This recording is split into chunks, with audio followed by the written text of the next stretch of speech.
اس کے بعد نبی علیہ الصلوۃ والسلام نے 4 ہجری میں رمضان المبارک میں 4 ہجری میں ماہ شوال میں ایک اور شادی کی ام المؤمنین حضرت سلمہ رضی اللہ تعالی عنہ سے، ام سلمہ رضی اللہ تعالی عنہ سے۔ اس واقعے میں بھی بہت ساری چیزیں ہمارے لیے بہت سی سمجھنے والی ہیں۔ ام المؤمنین حضرت ام سلمہ رضی اللہ تعالی عنہ اپنے شوہر ابو سلمہ سے شدید محبت کرتی تھی، ٹوٹ کے محبت کرتی تھی جیسی کرنی چاہیے بیوی کو، اور دونوں میں بڑی محبت تھی۔ اور حضرت ابو سلمہ بھی ان سے بڑی محبت کرتے، بڑا خیال کرتے، بڑی عزت دیتے۔ تو ایک جنا بڑا آئیڈیل جوڑا تھا، بڑی محبت تھی۔ تو ایک مرتبہ یہ دونوں میاں بیوی بیٹھے ہوئے تھے، تو ام سلمہ نے کہا ابو سلمہ سے کہ دیکھو بھئی، میں نے یہ سنا ہے اگر دونوں میاں بیوی مرد عورت جنتی ہوں اور کسی ایک کا پہلے انتقال ہو جائے اور دوسرا شادی نہ کرے تو اللہ تعالیٰ جنت میں دونوں کو جوڑ دیتے ہیں۔ تو آؤ پھر ایسا کرتے ہیں، ہم دونوں یہ ارادہ کرتے ہیں اگر میں پہلے چلی جاؤں پھر تم نے دوسری شادی نہیں کرنی، اور آپ کا انتقال ہو جائے تو میں پھر شادی نہیں کروں گی، تاکہ قیامت کے دن ہم اکٹھے رہیں، جنت میں بھی اکٹھے رہیں، دنیا میں بھی اکٹھے اور وہاں بھی اکٹھے۔ یہ جب بیوی نے بات کی تو حضرت ابو سلمہ رضی اللہ عنہ فرمانے لگے کہ میری بات مانو گی؟ ماننے کے لیے تو میں مشورہ کر رہی ہوں، ماننی تو ہے، بتائیے۔ فرمانے لگے کہ ام سلمہ بات یہ ہے، میری خواہش یہ ہے کہ میرے انتقال کے بعد تم دوسری شادی کر لینا، اور میری دعا یہ ہے کہ اللہ تمہیں مجھ سے بہتر شوہر عطا فرمائے، بہترین بدل عطا فرمائے۔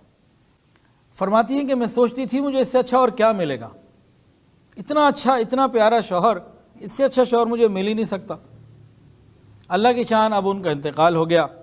انتقال کے بعد پھر انہوں نے دعا مانگی، نبی علیہ الصلوۃ والسلام نے یہ دعا سکھائی ہے امت کو، انہوں نے دعا مانگی۔ یہ دعا کیا ہے؟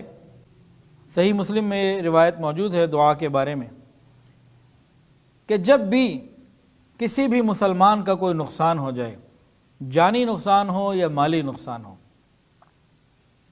تو کیا پڑھے؟ انا للہ و انا الیہ راجعون، اللہم اجرنی فی مصیبتی واخلف لی خیرا منہا۔ انا للہ و انا الیہ راجعون، اللہم اجرنی فی مصیبتی واخلف لی خیرا منہا۔ یہ صحابی رسول ہیں حضرت ام سلمہ رضی اللہ تعالی عنہ، ایک بہترین محبت کرنے والے، مددگار، معاون، محسن شوہر کا انتقال ہو گیا۔ انہوں نے یہ پڑھنا شروع کیا، اللہ سے مانگا اللہ مجھے بہترین نعم البدل عطا فرما، اور سوچ یہ تھی کہ اس سے بہتر کیسے مل سکتا ہے، یہ تو ممکن ہی نہیں ہے کہ اس سے بہتر مل جائے۔ پھر کیا ہوا؟ وہ یہ دعا مانگتی رہیں، اللہ تعالیٰ نے اپنے محبوب کو ان کا شوہر بنا دیا۔ تو بھئی حضور صلی اللہ علیہ وسلم حضرت ابو سلمہ رضی اللہ تعالیٰ عنہ بہت اچھے تھے، لیکن نبی علیہ السلام ان سے بھی بہت اچھے تھے۔ آپ کا تو مقابلہ پوری کائنات میں کوئی نہیں کر سکتا۔ تو ہمارا کوئی بھی نقصان ہو جائے تو ہم یہ دعا مانگیں، اللہ بہترین نعم البدل عطا فرما دیتے ہیں۔ اچھا، حضرت ام سلمہ رضی اللہ تعالیٰ عنہ کے جب شوہر کا انتقال ہوا تو جناب صدیق اکبر رضی اللہ عنہ نے نکاح کے لیے پیغام بھیجا، انہوں نے منع کر دیا۔ پھر عمر فاروق رضی اللہ عنہ نے پیغام بھیجا، انہوں نے ان کے لیے بھی منع کر دیا، نہ کر دی۔ پھر کچھ عرصے کے بعد حضور صلی اللہ علیہ وسلم کا پیغام، نکاح کا پیغام حضرت عمر فاروق رضی اللہ عنہ لے کے ان کے پاس گئے، کہا ام سلمہ اب تمہارے پاس رحمت للعالمین کا پیغام آیا، اب بولو کیا کرنا ہے۔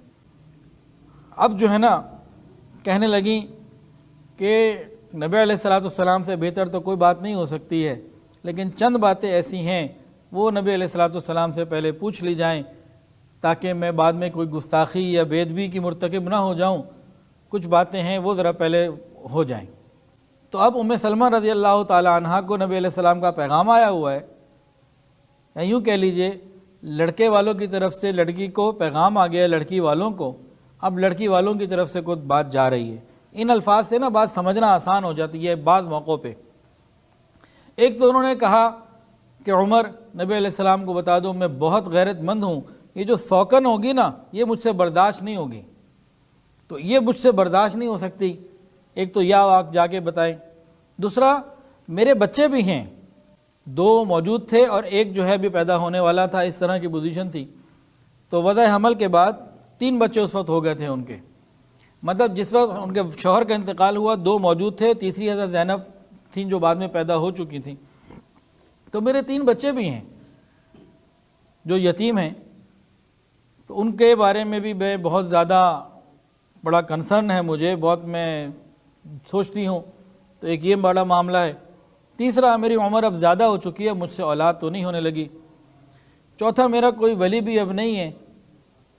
تو آپ جا کے نبی علیہ السلام سے یہ بات پوچھیں. نبی علیہ السلام کو جب یہ باتیں ملی تو نبی علیہ السلام نے فرمایا کہ جہاں تک تمہارے مزاج کی بات ہے نا کہ سوکن برداشت نہیں ہوگی، میں اللہ سے دعا کروں گا اللہ تعالیٰ تمہارے اس مزاج کو نرم کر دیں گے. تو یہاں سے ایک لطیفہ سن لیجئے. وہ لطیفہ یہ ہے کہ جس شخص نے دوسری شادی کرنی ہو نا، بیوی کا مزاج نہ ہو تو دعائیں کرنی شروع کر دیں. ٹھیک ہے نا، لیکن اپنے رزق کے اوپر، رزق اپنا اپنا. اچھا جی، تو نبی علیہ السلام نے فرمایا کہ جہاں تک تمہارے مزاج کا تعلق ہے کہ اس کے لیے تو میں اللہ تعالیٰ سے دعا کروں گا کہ یا اللہ یہ معاملہ حل فرما دے. دوسری بھائی رہی بات تمہارے بچے جو پہلے خاوند سے ہیں، ام سلمہ، اب وہ تمہارے ہی نہیں ہیں، میرے بھی ہیں. کتنی بڑی بات ہے کہ آج کل کے ماحول معاشرے میں یہ بات پیدا ہو جائے تو کتنے لوگوں کے گھروں میں معاملات آسان ہو جائیں. اور فرمایا کہ جہاں تک عمر کی بات ہے، کہتی ہو کہ بڑی عمر ہے، تمہاری جتنی بھی ہے میری اس سے زیادہ ہے، اس لیے اس کو بھی چھوڑ دو. رہا ولی کا معاملہ، تم کہتی ہو تمہارا ولی کوئی نہیں، تو یاد رکھو میرے رشتے کو کوئی بھی ولی ہو انکار نہیں کرے گا. تو جب یہ باتیں ان کو سارے جوابات نبی علیہ السلام کی طرف سے مل گئے، اس پر حضرت ام سلمہ رضی اللہ عنہ نے حضرت عمر سے فرمایا کہ عمر اٹھو اور میرا نکاح نبی علیہ السلام سے فوراً کر دو. پھر نبی علیہ السلام کا نکاح حضرت ام سلمہ رضی اللہ تعالیٰ عنہ سے ہو گیا.